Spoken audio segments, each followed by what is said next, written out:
Hello friends and subscribers, welcome to Tamil Bell YouTube channel. நீங்க என்ன நம்ம சேனலை சப்ஸ்கிரைப் பண்ணல அப்படின்னா மறக்காம சப்ஸ்கிரைப் பண்ணுங்க. பக்கத்துல உள்ள பெல் பட்டனை கிளிக் பண்ணுங்க. நாங்க போடக்கூடிய வீடியோக்கள் எல்லாமே உடனடியா பாருங்க. இன்னைக்கு நம்ம வீடியோல ஐபிஎலோட 48வது மேட்ச் யாருக்குன்னு சொல்லி பார்த்தோம் அப்படின்னா லக்னோவுக்கும் மும்பை இந்தியன்ஸ்க்கும். லக்னோ சூப்பர் ஜெயின்ஸ்க்கும் மும்பை இந்தியன்ஸ்க்கு தான் இந்த மேட்ச். மும்பை இந்தியன்ஸ் இந்த பர்டிகுலர் மேட்சை வின் பண்ணியே ஆகணும், அப்பதான் வந்து இந்த சீரீஸ்ல லைவா இருக்க முடியும். அந்த மாதிரியான ஒரு இக்கட்டான சூழ்நிலை இருக்காங்க. இப்போதைக்கு 9வது இடத்துல இருக்காங்க. ஸோ கடைசி இடத்துல ஆர்சிபி இருக்காங்க. ஸோ 9வது இடத்துல வந்து பாத்தீங்கன்னா மும்பை இந்தியன்ஸ் இருக்காங்க. இந்த பர்டிகுலர் மேட்ச் அவங்களுக்கு ரொம்ப ரொம்ப ரொம்ப ரொம்ப முக்கியமான மேட்ச். இந்த மேட்சை வின் பண்ணி இதுக்கப்புறம் இருக்கக்கூடிய எல்லா மேட்சஸ்லுமே அவங்க வின் பண்ற பட்சத்துல அவங்களோட பிளே ஆஃப் கனவு வந்து திறந்திருக்கும். அதுக்கு வந்து இந்த மேட்ச் வந்து பாத்தீங்கன்னா ரொம்ப ரொம்ப ஒரு முக்கியமான மேட்சா தான் இருக்க போகுது. அதே மாதிரி லக்னோ வந்து பாத்தீங்கன்னா 5 மேட்சை வந்து வின் பண்ணி லைக் வந்து 5வது இடத்துல வந்து இருக்காங்க. மும்பை இந்தியன்ஸ் வந்து பாத்தீங்கன்னா 9வது இடத்துல இருக்காங்க. வெறும் 3 மேட்ச் மட்டும் தான் இது வரைக்கும் வின் பண்ணிருக்காங்க. இந்த பர்டிகுலர் மேட்ச் 2 டீமுக்குமே ரொம்ப ரொம்ப ஒரு இம்பார்ட்டன்ட் மேட்சா தான் இருக்க போகுது. இந்த பர்டிகுலர் ப்ரிவியூ வீடியோ, இந்த பர்டிகுலர் மேட்சுக்கான ப்ரிவியூ வீடியோ பாக்குறதுக்கு முன்னாடி நீங்க இன்னும் நம்ம டெலிகிராம்ல ஜாயின் பண்ணல அப்படின்னா மறக்காம ஜாயின் பண்ணிக்கோங்க. டிஸ்கிரிப்ஷன்ல லிங்க் இருக்கு. லாஸ்ட் ஹாஃப் அன் ஹவர்ல ஸ்மால் லீக்ஸ்க்கான டீமும் மெகா கான்டெஸ்டுக்கான டெமோ டீம்ஸ் அதில் கொடுத்துட்டு இருக்கோம். உங்களுக்கு ரொம்பவே யூஸ்ஃபுல்லா இருக்கும். ஸோ மறக்காம எல்லாரும் டெலிகிராம்ல வந்து ஜாயின் பண்ணிக்கோங்க. டிஸ்கிரிப்ஷன்ல லிங்க் இருக்கு. மேட்சை பொறுத்த வரைக்கும் ஐபிஎலோட 48வது மேட்ச் 30 ஏப்ரல் இரவு 7:30 இந்த மேட்ச் நடக்குது. மேட்சை பொறுத்த வரைக்கும் லக்னோல தாங்க இந்த மேட்ச் நடக்குது. ஸோ லக்னோ பிச்சை பொறுத்த வரைக்கும் இங்க வந்து ஆவரேஜான ஸ்கோர் வந்து பார்த்தோம்னா ஒரு 170 அப்படிங்கிறது ஒரு ஆவரேஜான ஸ்கோரா வந்து இங்க இருந்திருக்கு. இங்க பொறுத்த வரைக்கும் மோஸ்ட் ஆஃப் மேட்சஸ் வந்து பாத்தீங்கன்னா ஃபர்ஸ்ட் பேட் பண்ணவங்க தான் நிறைய மேட்ச் வின் பண்ணிருக்காங்க. ஸோ ஃபர்ஸ்ட் பேட் பண்ணிட்டு லைக் வந்து ஒரு 175க்கு மேல அடிச்சிட்டாங்க அப்படின்னா கிட்டத்தட்ட ஒரு 75% ஆஃப் மேட்சஸ் இல்லைன்னா ஒரு 80% ஆஃப் மேட்சஸ் வந்து ஃபர்ஸ்ட் பேட் பண்றவங்க வந்து வின் பண்ணிருக்காங்க. ஸோ 170க்கு மேல போன மேட்சஸ் எல்லாத்துலயுமே. ஸோ அதுக்கு கம்மியா ஒரு 170க்குள்ள அடிச்ச மேட்சஸ்ல மட்டும் 80% ஆஃப் மேட்சஸ் வந்து பாத்தீங்கன்னா சேஸ் பண்ண டீம் வின் பண்ணிருக்காங்க. ஸோ ஃபர்ஸ்ட் பேட் பண்றவங்க ஒரு 175க்கு மேல அடிச்சுட்டாவே நிறைய மேட்சஸ் வந்து இங்க வின் பண்ணிருக்காங்க. ஸோ மோஸ்ட்லி வந்து இங்க பாத்தீங்கன்னா இங்க சேஸ் பண்றதுக்கு கொஞ்சம் கஷ்டப்பட்டிருக்காங்க. செகண்ட் இன்னிங்ஸ்ல வந்து கொஞ்சம் பிச்சு கொஞ்சம் ஸ்லோவா இருக்கும். ஸ்பின்னர்ஸ் கொஞ்சம் விக்கெட் எடுப்பாங்க. அந்த ஸ்லோவர் பவுன்சஸ் போடக்கூடியவங்க, வேரியேஷன்ஸ் போடக்கூடியவங்க, கட்டர்ஸ் பால் நிறைய போல் பண்ணக்கூடியவங்க வந்து பாத்தீங்கன்னா இங்க நிறைய விக்கெட்ஸ் எடுத்திருக்காங்க செகண்ட் இன்னிங்ஸ்ல. இந்த இன்சியல் அதே மாதிரி ஃபர்ஸ்ட் இன்னிங்ஸ்ல முதல் 4 ஓவர் 5 ஓவர் ரொம்ப ரொம்ப குரூஷியலா இருக்கும். அதுல நல்லாவே பவுன்ஸ் இருக்கும், அன்ஈவன் பவுன்ஸ் இருக்கும். ஸோ அதுதான் இங்க இந்த வெனுவை பொறுத்த வரைக்கும் ஒரு மைனஸ். இப்போ வந்து பாத்தீங்கன்னா சில பிச்சஸ்லாம் வந்து பாத்தீங்கன்னா நல்லா பவுன்சஸ் போகும், சில பிச்சஸ் வந்து ஸ்லோ பிச்சா இருக்கும், ரொம்ப கீழாக வரும். இது வந்து பாத்தீங்கன்னா திடீர்னு ஒரு பால் பவுன்ஸ் ஆகும், ஒரு பால் கீழே போகும். ஒரு அன்ஈவனான ஒரு பவுன்சஸ் முதல் 4ல இருந்து 5 ஓவர் வந்து கிடைக்கும். அதுல 1 or 2 விக்கெட் விழுந்துருச்சுன்னா ஃபர்ஸ்ட் இன்னிங்ஸ்ல வந்து பாத்தீங்கன்னா ஒரு 145 to 150 அந்த ரன்னுக்குள்ளேயே சொல்றது கூட வாய்ப்புகள் நிறைய இருக்கும் அப்படிங்கிற மாதிரி தான் சொல்லியிருக்காங்க. பட் இப்போ இந்த இம்பாக்ட் பிளேயர்னு ஒரு ரூல் வந்ததுனால எப்படினாலும் ஆவரேஜ் ஸ்கோரே ஒரு 165 இருந்து 170 வரைக்குமே போயிடுது. வெனு ரெக்கார்டை பொறுத்த வரைக்கும் கடைசியா விளையாண்ட 11 மேட்ச்ல 6 மேட்ச் வந்து பாத்தீங்கன்னா பேட்டிங் ஃபர்ஸ்ட் பண்ணவங்களும் 5 மேட்ச் வந்து பாத்தீங்கன்னா பேட்டிங் செகண்ட் பண்ணவங்களும் வந்து வின் பண்ணிருக்காங்க. ஸோ 165 அப்படிங்கிறது இங்க ஒரு ஆவரேஜான ஸ்கோரா இருந்திருக்கு. ஹெட் டு ஹெட் ரெக்கார்டை பொறுத்த வரைக்கும் 4 மேட்ச் பிளே பண்ணிருக்காங்க. அதுல லக்னோ தாங்க பாத்தீங்கன்னா 3 மேட்ச் வின் பண்ணிருக்காங்க. ஒரே ஒரு மேட்ச் மட்டும் தான் மும்பை இந்தியன்ஸ் வந்து வின் பண்ணிருக்காங்க. அப்பர் ஹேண்டா இப்போ இருக்கு கடைசியா விளையாண்ட 4 மேட்ச்ல அப்பர் ஹேண்ட் பாத்தீங்கன்னா லக்னோவை தான் அப்பர் ஹேண்டா இருக்காங்க. 2 டீமோட ஒரு பாசிபிளான பிளேயிங் லோன் பார்த்தோம் அப்படின்னா குவிண்டன் டிகா, கேஎல் ராகுல் 2 பேர் இன்னிங்ஸ் ஓபன் பண்ண போறாங்க. அடுத்ததான் Marcus Stoinis, Deepak Hooda, Nicholas Pooran, Ayush Badoni, Krunal Pandya, Naveen ul Haq. So last match வந்து பார்த்தோம் அப்படின்னா நவீன் உல்லக் பிளே பண்ணல. ஸோ இந்த மேட்ச் வந்து பாத்தீங்கன்னா ஒரு டைரக்டா பிளேயிங்குள்ள வருவதற்கான வாய்ப்பு ரொம்ப அதிகம். ஸோ அடுத்ததான் Ravi Bishnoi, Mohsin Khan, யாஸ் Thakur, Amit Mishra.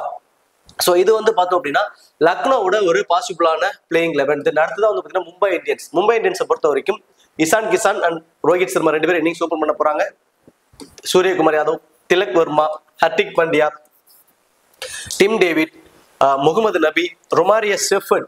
So last 2 match வந்து பார்த்தோம்னா நுமான் தூஸ்ரா, தென் அடுத்ததான் லுக் இப்படி நிறைய பேர்த்த வந்து மாத்தி ட்ரை பண்ணி பார்த்தாங்க, யாருமே செட் ஆகல. ஸோ ரொமாரியோ செஃபர்ட் ஒரு எக்ஸ்ட்ரா பேட்டிங்க்கு ஒரு ஆப்ஷன்ஸா இருக்கும் அப்படிங்கிறதுனால ரொமாரியோ செஃபர்டே மேபி திரும்ப உள்ள கொண்டு வரதுக்கான வாய்ப்பு இருக்கும். ஸோ அவருக்கு டபுள் ஆப்ஷன்ஸ் வைஸ் இருக்கிறதுனால மோஸ்ட் ப்ராபபிலி அவர் தான் ப்ரிப்பேர் பண்ணுவாங்க. அடுத்ததான் Piyush Chawla, Gerald Coetzee, Jasprit Bumrah, Akash Madhwal. So இது வந்து பார்த்தோம்னா மும்பை இந்தியன்ஸோட ஒரு பாசிபிளான பிளேயிங் 11. இப்போ 2 டீமோட ஒரு பாசிபிளான பிளேயிங் லோன் பார்த்தாச்சு. இப்போ கிராண்ட் லீக்ஸ்க்கு நம்ம எந்த மாதிரி அப்சர் பிளேயர்ஸ் சூஸ் பண்ணலாம் அப்படின்னு பாக்குறதுக்கு முன்னாடி நீங்க இன்னும் குபேரா ஃபேண்டசி குபேரா ஃபேண்டசில ஜாயின் பண்ணல அப்படின்னா மறக்காம ஜாயின் பண்ணிக்கோங்க. டிஸ்கிரிப்ஷன்ல லிங்க் இருக்கு. இன்வைட் கோட் வந்து நம்ம சேனல் நேம் தான் தமிழ் பெல். ஸ்மால் லீக்ஸ் இதெல்லாம் பெஸ்டா இருக்கும், அதெல்லாம் தாண்டி ஸோ நம்ம மோஸ்ட்லி நம்ம யூசர்ஸ் வந்து இதுல ப்ளே பண்ண சொல்ல மாட்டோம் ஸ்மால் லீக்ஸ்ல எல்லாத்துலயுமே. ஸோ நம்ம யூசர்ஸ் எல்லாருமே மோஸ்ட்லி வந்து பாத்தீங்கன்னா டியோ அப்படிங்கிற ஆப்ஷன் தான் ப்ளே பண்ணுவாங்க. ஆப்பை ஓப்பன் பண்றீங்க, மும்பைக்கும் லைக் இப்போ லக்னோ இப்படிங்கிற மேட்ச் இருக்கும். ஸோ அதை டச் பண்ணீங்க அப்படின்னா மேல கிளாசிக், டியோ, குயின்டோன் 3 ஆப்ஷன் இருக்கும். இதை டியோவை டச் பண்ணீங்க அப்படின்னா டியோக்குள்ள வந்து பாத்தீங்கன்னா நார்மல், டென் ப்ரோ அப்படின்னு 2 இருக்கும். ஸோ இதுல நார்மல் டியோ அப்படிங்கிறது என்ன அப்படின்னா 5 பிளேயர் வந்து அவங்களே மேண்ட்ரியா கொடுத்துருப்பாங்க. இந்த 5 பிளேயர்ல இருந்து நீங்க ஒருத்தரை பிக் பண்ணிடுறீங்க. உங்களோட ஆப்பனன்ட் நீங்க யாரை பிக் பண்ணிருக்கீங்க அப்படிங்கிறத பார்த்துட்டு மீதி இருக்க 4 பிளேயர்ல இருந்து அவர் ஒருத்தரை பிக் பண்ணுவார். ஸோ இதுதான் அவரோட கான்செப்ட். இப்போ நீங்க பிக் பண்ணிருக்கக்கூடிய இப்போ ஒரு எக்ஸாம்பிளுக்கு ரோஹித் சர்மாவை நீங்க பிக் பண்ணிருக்கீங்க, அவர் வந்து 40 பாயிண்ட்ஸ் எடுக்கிறாரு. உங்களோட ஆப்பனன்ட் நீங்க ரோஹித் சர்மாவை தான் பிக் பண்ணிருக்கீங்க அப்படிங்கிறத பார்த்துட்டு அவருக்கு அகேன்ஸ்டா மீதி இருக்க 4 பேர்ல இருந்து ஐடன் மெக்ரம் சூஸ் பண்றான்னு வச்சுக்கோ. எக்ஸாம்பிளுக்கு ஐடன் மெக்ரம் 35 பாயிண்ட் எடுக்கிறார் அப்படின்னா நீங்க எடுத்த 40 பாயிண்ட். ஸோ அப்ப நீங்க வின். பிளேயர் வெஸ் பிளேயர் பேட்டில் சொல்லுவாங்க இதை. ஸோ இதுல ஒரு பெனிஃபிட் என்னன்னா நீங்க உங்களோட ஆப்பனன்ட் யாரை சூஸ் பண்ணிருக்காங்க அப்படிங்கிறத பார்த்துட்டு உங்களால வந்து அவங்களுக்கு அகேன்ஸ்டா மீதி இருக்க 4 பேர்ல இருந்து ஒருத்தரை பிக் பண்ண முடியும். ஸோ இதுல இன்னொரு பெனிஃபிட், இப்போ ரோஹித் சர்மாவை பிக் பண்ணிருக்கீங்க, ஆஃப்டர் லைன் அப்ஸ்க்கு அப்புறம் அவர் இல்லை அப்படின்னா அந்த அமௌண்ட் வந்து உங்களுக்கு ரீஃபண்ட் ஆயிடும். ஸோ அதனால இது ஒரு பெனிஃபிட்டாவே இருக்கு. ஸோ இது வந்து நார்மலான டியோலயே ப்ரோன்னு ஒன்று இருக்கு. இந்த ப்ரோவை டச் பண்ணீங்க அப்படின்னா செட் 1 செட் 2 சொல்லி 2 பேர் இருப்பாங்க. இந்த செட் 1ல இருந்து நம்ம ஒருத்தர் ரோஹித் சர்மாவை பிக் பண்ணிக்கிறோம், செட் 2ல இருந்து டிராவிஸ் ஹெட்டை பிக் பண்ணிக்கிறோம். ஸோ 2 பேரும் சேர்ந்து எடுக்கக்கூடிய பாயிண்ட்ஸ் ஒரு 70 பாயிண்ட்ஸ். உங்களோட ஆப்பனன்ட் அதே மாதிரி அவரே ரோஹித் சர்மாவை செட் 1ல பிக் பண்ணிட்டு புவனேஸ்வர் குமாரை பிக் பண்ணிடுறாரு. ஸோ அவங்க எடுக்கிற பாயிண்ட் 60 பாயிண்ட் அப்படின்னா நீங்க பிக் பண்ணிருக்க அந்த செட் வந்து வின் பண்ணிட்டோம். இப்போ உங்களுக்கு ஒரு டவுட் வரும், இப்போ நான் வந்து ரோஹித் சர்மாவே டிராவிஸ் ஹெட்டையும் கட்டியிருக்கேன், என்னோட ஆப்பனன்ட்டும் ரோஹித் சர்மா டிராவிஸ் ஹெட்டை கட்ட முடியும்னா அப்படி கட்ட முடியாது. ஸோ ஒன்ஸ் ஒரு செட் பண்ணிட்டாங்கன்னா அந்த செட்டுக்கு மேல இன்னொரு இது பண்ண முடியாது. இன்னொரு கான்டெஸ்ட்ல தான் நீங்க கட்டிக்க முடியும். ரொம்பவே சூப்பரா இருக்கும். கண்டிப்பா ட்ரை பண்ணி பாருங்க. டிஸ்கிரிப்ஷன்ல லிங்க் இருக்கு. ஒரே ஒரு பிளேயரை மட்டும் சூஸ் பண்ணி உங்களால ஏர்ன் பண்ண முடியும். இதுல கேப்டன், வைஸ் கேப்டன், டீம்ஸ் எதுவுமே போட தேவையில்ல, ஒரே ஒரு பிளேயர் மட்டும் சூஸ் பண்ணி ஏர்ன் பண்ணிக்கலாம். இதுல ஜிஎஸ்டி ஃப்ரீ டெபாசிட். இப்போ நான் இது வந்து நிறைய பேருக்கு ஒரு குழப்பம் இருக்கு. நான் அப்படியே நீங்க போய் அமௌண்ட் ஆட் பண்றப்போ இப்போ ஒரு எக்ஸாம்பிளுக்கு வந்து ஒரு 100 ரூபா ஆட் பண்றீங்க அப்படின்னா 128 ரூபான்னு காட்டும், ஜிஎஸ்டி அப்படின்னு சொல்லி காட்டி 28 ரூபா பிடிப்பாங்க. ஸோ இதுல வந்து பாத்தீங்கன்னா அந்த ஜிஎஸ்டி அமௌண்ட் காட்டும். அதுக்கு கீழேயே அது வந்து பாத்தீங்கன்னா டிஸ்கவுண்ட் போட்டிருக்கும். டிஸ்கவுண்ட் போட்டு அந்த 28 ரூபாங்கிறத காமிச்சிடும். ஸோ அந்த டிஸ்கவுண்ட் மணியா வந்து உள்ள உங்களுக்கு வந்து ஆட் ஆயிரும், உங்களோட வேலட்லேயே வந்து ஆட் ஆயிரும். ஸோ நீங்க ஆட் பண்றப்ப மட்டும் அது ஷோ ஆகும், ஜிஎஸ்டி 28 ரூபான்னு ஷோ ஆகும். அதுக்கு கீழேயே டிஸ்கவுண்ட் போட்டு அந்த 28 ரூபாய் வந்துடும். ஸோ ஜிஎஸ்டி சார்ஜஸ் அவங்க பிடிப்பதில்லை. ஸோ அதை பார்த்துட்டு நிறைய பேர் வந்து இதுல ஜிஎஸ்டி பிடிக்கிறாங்க அப்படிங்கிற மாதிரி நினைச்சிருக்கீங்க. ஸோ ஜிஎஸ்டி பிடிப்பதில்லை. ஸோ ரொம்பவே சூப்பரா இருக்கும். கண்டிப்பா ட்ரை பண்ணி பாருங்க. டிஸ்கிரிப்ஷன்ல லிங்க் இருக்கு. சரி, ஓகே, வாங்க வீடியோக்குள்ள போகலாம். இப்போ வந்து கிராண்ட் லீக்ஸ்க்கான ஆப்ஷன்ஸ் குயின்டன் டிகாக் வெறும் 59% தாங்க பிக் பண்ணிருக்காங்க. லாஸ்ட் 2-3 மேட்சஸ் அவர் வந்து சரியான ஒரு பெர்ஃபார்மன்ஸ் இல்ல. But head to head record ரொம்பவே சூப்பரா இருக்கு. மும்பை இந்தியன்ஸ்க்கு அகைன்ஸ்டா ஒரே ஒரு மைனஸ், அவர் வந்து விக்கெட் கீப்பர் பண்ணாதது மிகப்பெரிய மைனஸ் ஆஸ் யூசுவல். ஆனா அவர்கிட்ட வந்து ஹெட் டு ஹெட் ரெக்கார்ட் ரொம்பவே சூப்பரா இருக்கு. ஸோ கேஎல் ராகுல் 94% ஒர்த்தபிளான பிக் தான். ஏன்னா ஹெட் டு ஹெட் ரெக்கார்டும் ரொம்பவே சூப்பரா இருக்கு. பர்டிகுலரா ஹெட் டு ஹெட்ல செகண்ட் இன்னிங்ஸ்ல அவர் பேட் பண்றப்போ ரொம்பவே சூப்பரான ஒரு ஆவரேஜ் வச்சிருக்காரு.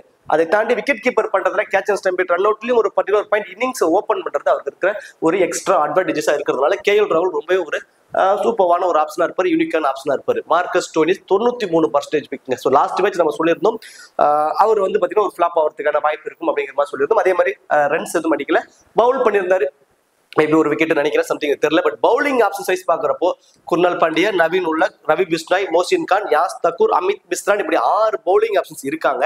ஃபாஸ்ட் பவுலரே யாஸ் தக்கர், மோசின் கான், தென் நவீன் உல்லக், இப்படி 3 ஃபாஸ்ட் பவுலர்ஸ் இருக்கிறதுனால மார்க்கஸ் ஸ்டோனிஸ் பவுல் பண்ணுவார் அப்படிங்கிறது ஒரு மிகப்பெரிய ஒரு கொஸ்டின் மார்க் இருக்கு.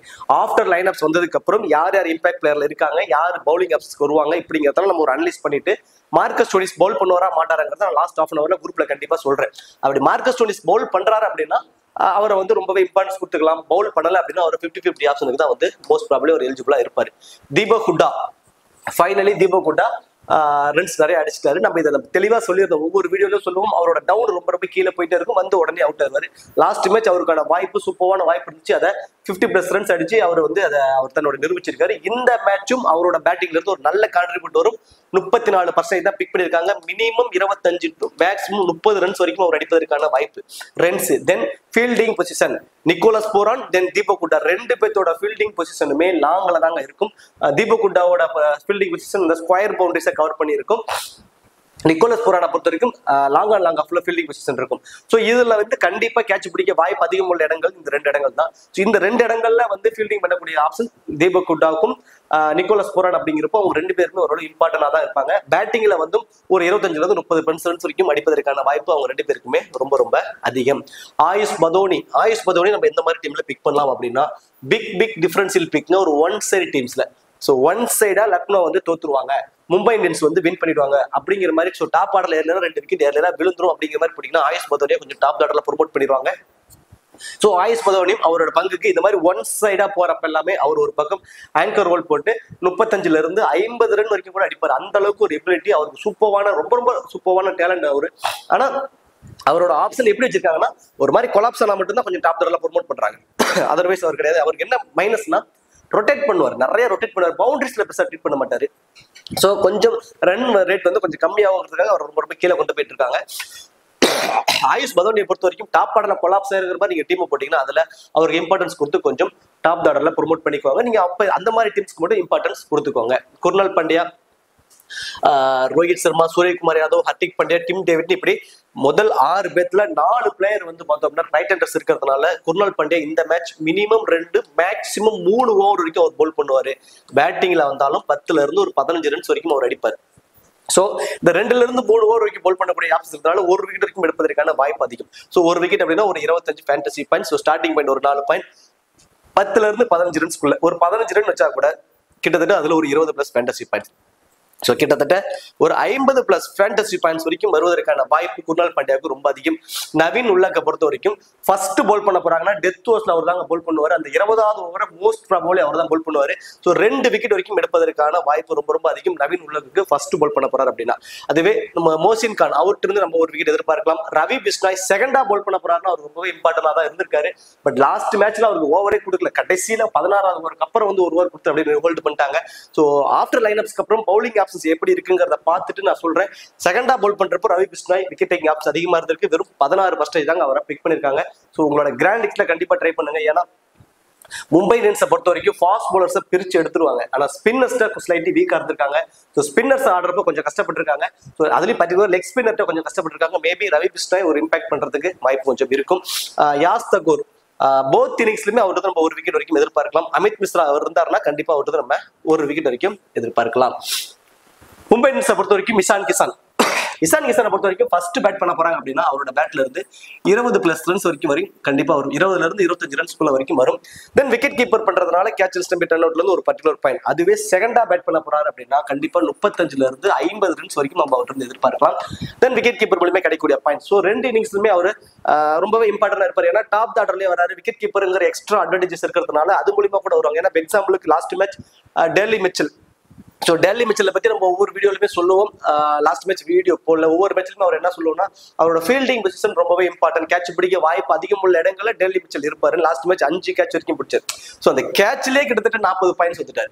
ஒரு வைஸ் கேப்டனா போட்டிருந்தா 60+ ஃபேண்டசி பாயிண்ட்ஸ் வந்துருக்கும். ஸோ இந்த மாதிரி கேட்சி அந்த இதெல்லாம் வந்து ரொம்ப இம்பார்ட்டன்ட். ஸோ கேட்ச் எதுக்காக கேட்சை பத்திலாம் நீங்க இவ்வளவு தூரம் டெப்தா சொல்றீங்க அப்படின்னா சின்னதா ஒரு எக்ஸாம்பிள் சொல்றேன்.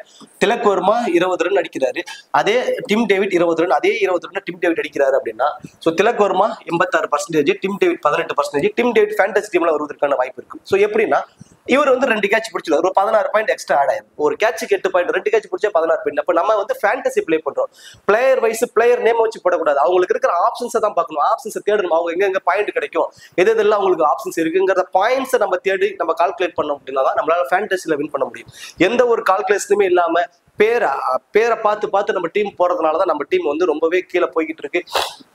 நம்ம இன்னுமே அடுத்தவங்கள பிளேம் பண்ணிக்கிட்டே இருக்கும். ஸோ யாராவது வின்னிங்ஸ் ஆயிட்டோம் அப்படின்னு போட்டாலுமே அது அவங்களால நம்பவே முடியல. ஏன்னா நம்ம போட்ட மாதிரி தான் அவனும் போட்டிருக்காங்க. எப்படின்னா ஒரு சின்ன டிஃபரன்ஸ் தான். எக்ஸாம்பிளுக்கு இப்போ நம்ம நார்த் இந்தியன்ஸ் நிறைய வின் பண்ணிட்டே இருக்காங்கிறத நம்ம பேசிக்கிட்டே இருக்கும். அவங்க பாத்தீங்கன்னா இந்த மாதிரி டீம்ஸ் எல்லாம் பாக்குறவங்க கொஞ்சம் டிஃபரெண்டாவே இருக்கும். நார்மலாவே இப்போ ஃபர்ஸ்ட் ரேங்க் வரவன மட்டும் பாக்காதீங்க. கீழே அந்த 10 ரேங்க் ஃபர்ஸ்ட் ரேங்க் இருக்கிறவன் தான் மேபி ஏதோ ஒரு பாட்டுங்கிற மாதிரி நம்மளோட பாயிண்ட் ஆஃப் வியூல நம்ம பேசிடுறோம். அந்த 10வது ரேங்க் 9வது ரேங்க் இருக்கிறவங்க நிறைய பேர் நார்த் இந்தியன்ஸ் இருக்கும். அவனோட டீம்ஸ் பாத்தீங்கன்னா உங்களுக்கு தெரியும் இந்த மாதிரி டிஃபரன்ஸா யோசிச்சிருப்பாங்க. ஸோ முடிஞ்ச வரைக்கும் டிஃபரெண்டா ட்ரை பண்ணுங்க, டிஃபரெண்டா யோசிங்க, எதுலாம் பாயிண்ட்ஸ் கிடைக்குங்கிறத தேடி எடுங்க. ஸோ இந்த மாதிரி எக்ஸ்ட்ரா அட்வான்டேஜஸ் உள்ள இஷான் கிஷான் வந்து கேட்சில் அந்த அதுலயே கொஞ்சம் பாயிண்ட்ஸ் வந்துருவாரு. தென் பேட்டிங்ல 20 ரன் அடிச்சா கூட போதுமானதா இருக்கும் ஃபேண்டசி டீம்ல வருவதற்கு. ரோஹித் சர்மா ஹெட் ரெக்கார்ட் டீசெண்டா இருக்கு. அதுலயும் பர்டிகுலர் செகண்டா ஒரு பேட் பண்றப்போ ஹெட் இருக்காலும் ரொம்பவே சூப்பரா இருக்கு. நார்மலாவே T20s அவர் சேஸ் பண்றப்போ அவரோட கேம் வேற லெவல் இருக்கும். லைக் ஸ்கோருக்கு தகுந்த மாதிரி ஒரு 200+ ரன் ஆப்போனன்ட் டீம் அடிச்சிட்டாங்க அப்படின்னா குயிக்கா முதல் 6 ஓவர்ல ஒரு கணிசமான ரன் அடிச்சு ஒரு ஸ்கோர் கிட்ட நெருங்கி கொண்டு போயிடலாங்கிற மாதிரியான ஒரு கேம் ஆடுவாரு. ஸோ ரோஹித் சர்மாவோட பேட்ல இருந்து மினிமம் 25 மேக்ஸிமம் 35 ரன்ஸ் வரைக்கும் எதிர்பார்க்கலாம் செகண்டா பேட் பண்றப்போ. ஸோ ஃபர்ஸ்டா பேட் பண்ண போறாங்க அப்படின்னா அவர்கிட்ட இருக்கிற ஒரு slightly minus left arm fast பாலர்ஸோட ஸ்விங் டெலிவரிஸ்ல. ஸோ அதுல வந்து ஒரே ஒருத்தர் இருக்காரு மோசின் கான், பெருசா எக்ஸ்பீரியன்ஸ் இல்ல. மேபி மோசின் கான் ரோஹித் சர்மா சின்ன ஒரு பேட்டில் இருக்கலாம் ஃபர்ஸ்ட் இன்னிங்ஸ்ல. ஸோ செகண்ட் இன்னிங்ஸ் அப்படின்னா குயிக்கா ஒரு 25 ரன்ஸ் வரைக்கும் அடிச்சுட்டு போயிடுவாரு. சூரியகுமார் யாதவ் வெரி ஃபர்ஸ்ட் பால்ல இருந்தே மேட்சை மாத்தக்கூடிய எபிலிட்டி உள்ளவர் சூரியகுமார் யாதவ். மைனஸ் இம்பாக்ட் பிளேயரா இருக்கிறது மட்டும்தான் அவருக்கு இருக்கிற மைனஸ். இந்த ஃபீல்டிங் மூலியமா கிடைக்கக்கூடிய பாயிண்ட்ஸ் எதுவும் அவருக்கு கிடைக்காதது மிகப்பெரிய ஒரு மைனஸா இருக்கு. ஸோ சூரியகுமார் யாதவ் கண்டிப்பா அவரோட பேட் வந்து இந்த மேட்ச் 30ல இருந்து 50 ரன் வரைக்கும் நம்ம அவர்கிட்ட இருந்து எதிர்பார்க்கலாம். திலக் வர்மா 86%. லாஸ்ட் 2 மேட்ச் அவர் ஆடினதை வச்சு 86%. லாஸ்ட் 2 மேட்சை நம்ம சொன்னதும் நம்ம ப்ரிவியூ வீடியோல நிறைய சொல்லியிருக்கோம். அவர் வந்து டாப் ஆர்டர்ல விக்கெட்ஸ் விழுந்துருங்கிற மாதிரி டீம் அப்படின்னா மஸ்ட் ட்ரை அப்படிங்கிறத சொல்லியிருந்தோம். இந்த மேட்ச் டாப் 3 பேருமே ஆடுவதற்கான வாய்ப்பு இருக்கு. ஸோ இப்போ டாப் 3 பேருமே ஆடுறாங்க அப்படின்னா அந்த இடத்துல திலக் வர்மா தேவைப்படுதுன்னா கண்டிப்பா தேவைப்படாது. வெறும் 86% அவரை பிக் பண்ணிருக்காங்க. ஸோ திலக் வர்மா தேவைப்படாது. ஸோ எந்த மாதிரி சமயத்தில் திலக் வர்மா தேவைப்படும் நீங்க ஒரு சின்ன ஒரு புரிதல் தான். இப்ப டாப் ஆர்டர்ல ஏன்னா ஒரு விக்கெட் விழுந்துருது அப்படின்னா சூரியகுமார் யாதவ் வந்துடுறாரு. ஒரு 10 ஓவருக்குள்ள 2வது விக்கெட் விழுந்துரும் அப்படின்னா திலக் வர்மாவை ப்ரொமோட் பண்ணிடுவாங்க. அதுவே 10-12 ஓவருக்கு அப்புறம் தான் அந்த 2வது விக்கெட்டோ அல்லது 3வது விக்கெட்டோ விழுது அப்படின்னா திலக் வர்மா ஆட வைக்க மாட்டாங்க. உடனே ஹர்திக் பாண்டியா மேல வந்துருவாரு, டிம் டேவிட் மேல வந்துருவாரு. திலக் வர்மாவோட டவுன் கீழே வந்துகிட்டே இருக்கும். ஸோ இப்போ திலக் வர்மாவை எப்ப பயன்படுத்துறாங்கன்னா முதல் 10 ஓவர்ல 2 விக்கெட் விழுந்தால் மட்டும்தான் திலக் வர்மாவை பயன்படுத்துறாங்க. நியூட்ரலா முதல் டாப் ஆர்டர்ல முதல் 10 ஓவர்ல ஒரு விக்கெட் தான் விழுந்திருக்கு. 10வது ஓவருக்கு அப்புறம் தான் 2வது விக்கெட் விழுது அப்படின்னா உடனே Hardik Pandya, Tim David, Mohammad Nabi, Shepherd இப்படி ஆப்ஷன்ஸை மாத்திடுறாங்க. ஸோ திலக் வர்மாவோட டவுன் கீழே வந்துருது. ஸோ 86% பிக் பண்ணிருக்காங்க. நீங்க பிக் பண்ணக்கூடிய டீம் டாப் ஆர்டர்ல கொலாப்ஸ் ஆயிடுன்னு போட்டீங்கன்னா அதுல Tilak Varma must. So top 3 பேர்த்தையுமே நீங்க போட்டுட்டு அவங்க 3 பேருமே ஆடிடுவாங்க அப்படிங்கிற ஒரு டீமை போட்டு அதுல நீங்க திலக் வர்மா போட்டீங்கன்னா அதுல வந்து காம்பினேஷன் வைஸாவே சரியா ஒர்க் அவுட் ஆகாது. ஹர்திக் பாண்டியா பவுல் பண்ணுவார் அப்படிங்கிறது ஒரு கொஸ்டின் மார்க். ஆல்ரெடி வந்து பாத்தீங்கன்னா Akash Madhwal, Jasprit Bumrah, Gerald Coetzee, Piyush Chawla, Romario Shepherd, then இப்படி ஆல்ரெடி 5 ஆப்ஷன்ஸ் இருக்கு. ஸோ முகமது நபி ஒரு ஆப்ஷன்ஸ் இருக்கு. ஹர்திக் பாண்டியா பவுல் பண்ணுவார் அப்படிங்கிறது ஒரு கொஸ்டின் மார்க். ஸோ ஆப்போசிட் சைட்ல வந்து பார்த்தோம் அப்படின்னா டாப் ஆர்டர்ல குயின்டன் டிகாக் ஒரு லெஃப்ட் ஹேண்டர் இருக்காரு. ஸோ அதுக்கப்புறம் நிக்கோலஸ் பூரான் தான் மிடில் தான் வராரு. அப்படிங்கிறப்போ நபி வந்து அதிகப்படியான ஓவர்ஸ் போட மாட்டாரு. அப்போ மீதி இருக்கிற options Madhwal, Bumrah, Coetzee, Piyush Chawla, Romario Shepherd 5 main bowler option. இதுல ஷெஃபர்ட் கிட்ட minimum 2 maximum 3 over, Akash Madhwal minimum 2 maximum 3 over. அப்படிங்கிறப்போ மீதி இருக்க 2 ஓவரை ஹர்திக் பாண்டியா தாங்க போல் பண்ணுவாரு இந்த பர்டிகுலர் மேட்ச்ல. ஸோ இப்போ ஹர்திக் பாண்டியாவோட ஃபேண்டசி வேல்யூ வந்து இந்த மேட்ச் வந்து கொஞ்சம் இன்க்ரீஸ் ஆக போகுது. பேட்டிங்ல நல்ல மேட்ச் லாஸ்ட் மேட்ச் வந்து பார்த்தீங்கன்னா ஒரு நல்ல ஒரு ஃபார்ம் காமிச்சாரு. இந்த மேட்சும் அதே ஃபார்மை கண்டினியூ பண்ண வாய்ப்பு இருக்கும். அந்த அக்ரெசிவா ஸ்டார்ட் பண்றதுக்கும் வாய்ப்பு இருக்கு. இந்த மேட்ச் அவரோட பேட்டிங்ல இருந்து 25 ரன்ஸ் வரைக்கும் நம்ம அவர்கிட்ட இருந்து எதிர்பார்க்கலாம். பவுலும் வந்து பார்த்தீங்கன்னா 2 ஓவர் போல் பண்றதுனால 1 விக்கெட் வரைக்கும் அவர்கிட்ட எதிர்பார்க்கலாம். டிம் டேவிட் இந்த மேட்ச் வந்து ஒரு கண்டிப்பா மும்பை இந்தியன்ஸ் வந்து ஃபர்ஸ்ட் பேட் பண்ண போறாங்க அப்படின்னா டிம் டேவிட் ஒரு big differential pick and grand லீக்ஸ்க்கு ரொம்பவே ஒரு சூப்பரான ஆப்ஷனா இருப்பாரு. கடைசி 4 ஓவர்ல வந்தா கூட 20ல இருந்து ஒரு 30 ரன்ஸ் வரைக்கும் அவர் அடிப்பார். நம்ம 20 ரன்ஸ் மட்டுமே வச்சுக்கோம். 2 கேட்ச் பிடிச்சா கூட அதுல ஒரு 16 பாயிண்ட். ஸோ 20 ரன்ஸ்க்கு எப்படினாலும் 25ல இருந்து 30 பிளஸ் ஃபேண்டசி பாயிண்ட்ஸ் கிடைச்சிடும். ஸோ ஸ்டார்டிங் பாயிண்ட் ஒரு 4 பாயிண்ட், 2 கேட்ச்னா கூட அதுல ஒரு 16 பாயிண்ட். ஸோ கிட்டத்தட்ட ஒரு 50 பிளஸ் ஃபேண்டசி பாயிண்ட்ஸ் வரைக்கும் வருவதற்கான வாய்ப்பு டிம் டேவிட்டுக்கு இருக்கு. வெறும் 18% தான். கண்டிப்பா ஒரு டிஃபரன்ஷியல் பிக்கா ட்ரை பண்ணிக்கோங்க. Bowling options Romario shepherd, Piyush Chawla, Gerald Coetzee, Jasprit Bumrah, Akash Madhwal. So இதுல ஜஸ்பிரீத் பும்ரா ஃபர்ஸ்ட் போல் பண்ண போறாருன்னா மஸ்ட் ட்ரை. 2 அதுக்கு மேற்பட்ட வீடியோ கூட கிடைக்கும். பிராண்ட்ல நீங்க ஒரு கேப்டன் ஆப்ஷனா கூட கண்டிப்பா ட்ரை பண்ணி பாருங்க. ஜெராட் கோட்ஸியை பொறுத்த வரைக்கும் செகண்டா போல் பண்றப்போ அவரோட விக்கெட் டேக்கிங் ஆப்ஷன்ஸ் அதிகமா இருந்திருக்கு. செகண்டா போல் பண்றப்போ அதிகப்படியான விக்கெட்ஸ் எடுத்திருக்காரு. ஸோ ஃபர்ஸ்ட் போல் பண்றாருன்னா 1 விக்கெட் வரைக்கும் எடுப்பாரு. செகண்டா போல் பண்றப்போ 2 அதுக்கு மேற்பட்ட வீடியோ கூட கிடைக்க சான்சஸ். பியூஷ் சாவ்லா போத் இன்னிங்ஸ்லயுமே ஒரு விக்கெட் வரைக்கும் கிடைப்பதற்கான ஒரு வாய்ப்பு இருக்கு. இந்த மேட்ச் ஒரு டிஃபரன்ஷியல் பிக்கா பியூஷ் சாவ்லா ட்ரை பண்ணி பாருங்க. ஏன்னா அவர் மினிமம் 3 மேக்ஸிமம் 4 ஓவர் வரைக்கும் போல் பண்றாரு. ஸோ நிறைய மேட்சஸ் 4 ஓவர் போல் பண்றாரு. இந்த மேட்ச் 4 ஓவர் போல் பண்றாருன்னா மிடில் ஸ்டோயினிஸ் ஒரு லெக் பிரேக்கர்ஸ் வீக்கா இருக்காரு. தீபக் குட்டா லெக் பிரேக் ஸ்பின்னர் கொஞ்சம் வீக். நிக்கோலஸ் பூரான் ஒரு ஃபாரின் பிளேயர். இப்படி மிடில் கொஞ்சம் வீக்கா இருக்கக்கூடிய பிளேயர்ஸ் இருக்காங்க லெக் ஸ்பின்னர்ட்ட. மேபி பியூஷ் சாவ்லா இந்த மேட்ச் ஒரு டிஃபரன்ஷியல் பிக்கா இருக்க வாய்ப்பு அதிகம். வெறும் 15% தான். ஒன் ஆஃப் கிராண்ட் லீக்ஸ்ல கண்டிப்பா வந்து ட்ரை பண்ணி பாருங்க. ஸோ அடுத்ததான் வந்து பார்த்தோம் அப்படின்னா எக்ஸ்ட்ரா அட்வான்டேஜஸ் பிளேயர் கேஎல் ராகுல், இசான் கிசான், மார்க்கஸ் ஸ்டோனிஸ், ஹர்திக் பாண்டியா. இதுல கேஎல் ராகுல், இசான் கிசான், ஹர்திக் பாண்டியா இந்த 3 பேருமே வந்து டபுள் ஆப்ஷன்ஸ்ல ரொம்ப இம்பார்ட்டன்ட் பிக்கா இருப்பாங்க. கேஎல் ராகுல் விக்கெட் கீப்பர்ல பர்டிகுலர் பாயிண்ட் இன்னிங்ஸ் ஓப்பன் பண்றாரு. சேம் அதே தான் இசான் கிசானுக்கும் விக்கெட் கீப்பர்ல ஒரு பர்டிகுலர் பாயிண்ட் இன்னிங்ஸ் ஓப்பன் பண்றாரு. தென் அவர் ஃபேண்டஸ் டீம்ல வந்துருவாங்க. ஹர்திக் பாண்டியா இந்த மேட்ச் மினிமம் 2 ஓவர் வரைக்கும் போல் பண்ண வாய்ப்பு, பேட்டிங்ல வந்தாலும் ஒரு 25 ரன்ஸ் வரைக்கும் அடிப்பதற்கான வாய்ப்பு. மார்க்கஸ் ஸ்டோனிஸ் பவுலிங் ஆப்ஷன்ஸ் தான் மிகப்பெரிய ஒரு கொஸ்டின் மார்க்கா இருக்கு இந்த மேட்ச் போல் பண்ணுவாரா அப்படின்ட்டு. ஸோ நான் ஆஃப்டர் லைன் அப்ஸ்க்கு அப்புறம் பவுலிங் ஆப்ஷன்ஸை பார்த்துட்டு நான் டெலிகிராமில் கண்டிப்பா சொல்றேன். அதுக்கப்புறமேட்டு நீங்க அவர் பிக் பண்ணலாமா வேணாமாங்கிறத யோசிச்சுக்கோங்க. பவுல் பண்ணல அப்படின்னா அவர் 50-50 ஆப்ஷனுக்கு தான் ஒருத்தபலா இருப்பாரு. 2 டீம்லயுமே டெத் ஓவர் நவீன் உல்லக், யாஸ் தக்கூர் இந்த 2 பேரும் தான் வந்து லக்னோவுக்காக டெத் ஓவர்ஸ்ல போல் பண்ணக்கூடியவங்க. ஃபர்ஸ்ட் போல் பண்றாங்கன்னா நவீன் உல்லக் ரொம்பவே இம்பார்ட்டன்டா இருப்பாரு. யாஸ் தக்கூர் செகண்டா போல் பண்றப்போ 1 விக்கெட்டுக்கு 2 விக்கெட்டா கூட இருப்பதற்கான ஒரு வாய்ப்பு இருக்கும். ரொமாரியோ செஃபர்ட், ஜஸ்பிரீத் பும்ரா இந்த 2 பேரும் தான் வந்து மும்பை இந்தியன்ஸ்க்கு டெத் ஓவர்ஸ்ல போல் பண்ணுவாங்க. ஸோ ஃபர்ஸ்ட் போல் பண்ண போறாரு அப்படின்னா, ஸோ அதுவே செகண்டா போல் பண்ண போறாங்கன்னா ஜஸ்பிரீத் பும்ராவும் ஜெராட் கோட்ஸியும் வந்து டெத் ஓவர்ஸ்ல போல் பண்ணுவாங்க. ஸோ ஜஸ்பிரீத் பும்ரா ஃபர்ஸ்ட் போல் பண்ண போறாங்கன்னா ரொம்ப இம்பார்ட்டன்ட் பிக்கா இருப்பாரு. கரண்ட்ல இன்ஃபார்ம் பிளேயர்ஸ் அப்படின்னு சொல்லி நல்ல ஃபார்ம்ல இருக்கக்கூடிய பிளேயர் கேஎல் ராகுல், மார்க்கஸ் ஸ்டோனிஸ், திலக் வர்மா, ரோஹித் சர்மா, சூரியகுமார் யாதவ் இந்த 5 பிளேயரும் ரொம்ப இம்பார்ட்டன்ட் பிளேயரா இருக்காங்க. இப்ப இன்ஃபார்ம்ல நிறைய யூசர்ஸ் அவங்க ட்ரை பண்ணிருக்காங்க. ஸோ பர்சன்டேஜ் வைஸா இவங்க அதிகமா இருக்கக்கூடிய பிளேயர்ஸ். இதுல டபுள் ஆப்ஷன் சைஸ் பாக்குறப்போ கேஎல் ராகுல் மட்டும் தான் டபுள் ஆப்ஷன்ஸ்ல இருக்காரு. மார்க்கஸ் ஸ்டோனிஸ்க்கு பவுலிங் ஆப்ஷன்ஸை வச்சு நான் லாஸ்ட் ஹாஃப் அன் ஹவர்ல சொல்றேன். ஸோ அதுக்கப்புறம் ஒரு டபுள் ஆப்ஷன் எல்லாரும் முடிவு பண்ணிக்கலாம்.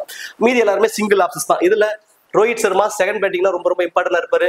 சூரியகுமார் யாதவ் போத் இன்னிங்ஸ்லுமே ரொம்ப இம்பார்ட்டன்ட்.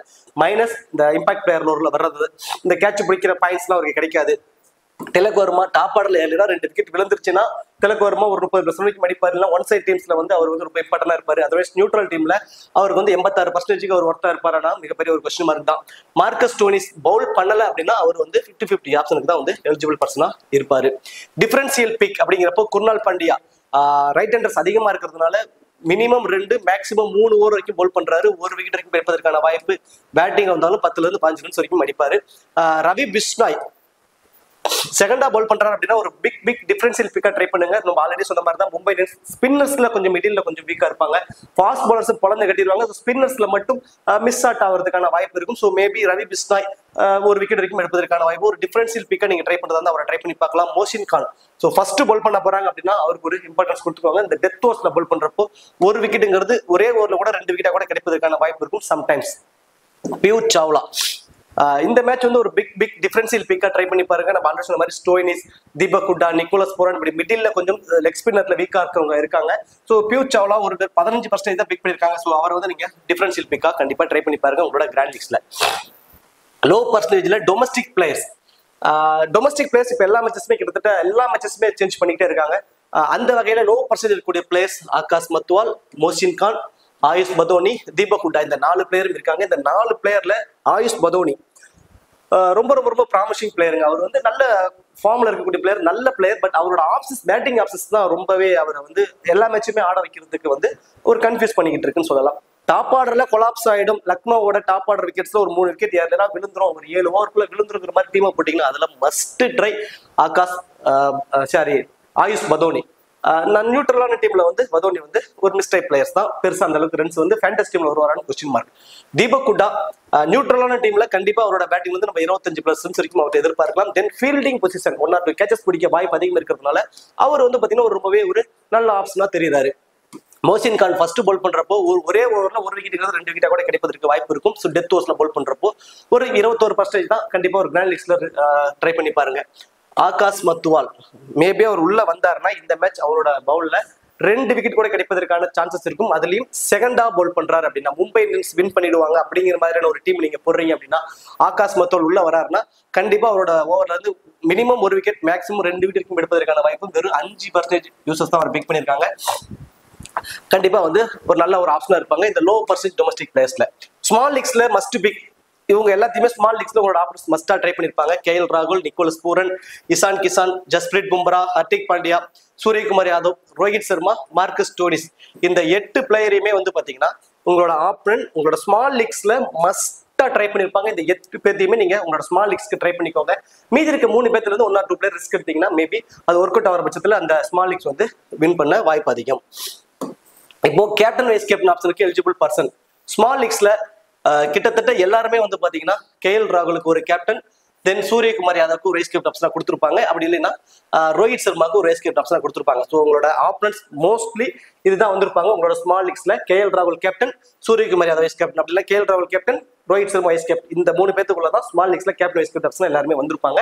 ஸோ இவங்க வந்து சேஃபான captain vice captain option.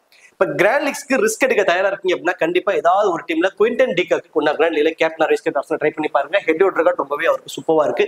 Ishan Kisan செகண்டா வந்து பேட் பண்ண போறாரு அப்படின்னா ஒன் பிராண்ட் லீக்ல கேப்டன் வைஸ் கேப்டன் ஆப்ஷனா கொடுங்க. ஃபர்ஸ்ட் பால் பண்ண போறாருன்னா ஜஸ்பிரீத் பும்ரா ஒன் பிராண்ட் லீக்ல கேப்டன் வைஸ் கேப்டன் ஆப்ஷனா கொடுங்க. அதுவே செகண்டா பால் பண்ண போறாங்கன்னா ஜெராட் கோட்ஸிக்கு ஒன் பிராண்ட் லீக்ல ஒரு கேப்டன் வைஸ் கேப்டன் ஆப்ஷனா கொடுங்க. Then like Naveen ul Haq first பால் பண்ண போறாருன்னா அவருக்கு வந்து ஒன் பிராண்ட் லீக்ல ஒரு கேப்டன் வைஸ் கேப்டன் ஆப்ஷனா கண்டிப்பா கொடுத்து பாருங்க. நல்ல ஒரு ஆப்ஷனா வந்து இருப்பாரு. சரி, ஓகே. இந்த வீடியோ உங்களுக்கு பிடிச்சிருக்குன்னு நினைக்கிறேன். இந்த வீடியோ உங்களுக்கு பிடிச்சிருச்சு அப்படின்னா மறக்காம வீடியோக்கு லைக் பண்ணி வீடியோ கொஞ்சம் சப்போர்ட் பண்ணுங்க. இந்த வீடியோ கருத்துக்களை கமெண்ட் செக்ஷன்ல சொல்லிடுங்க. தேங்க்யூ.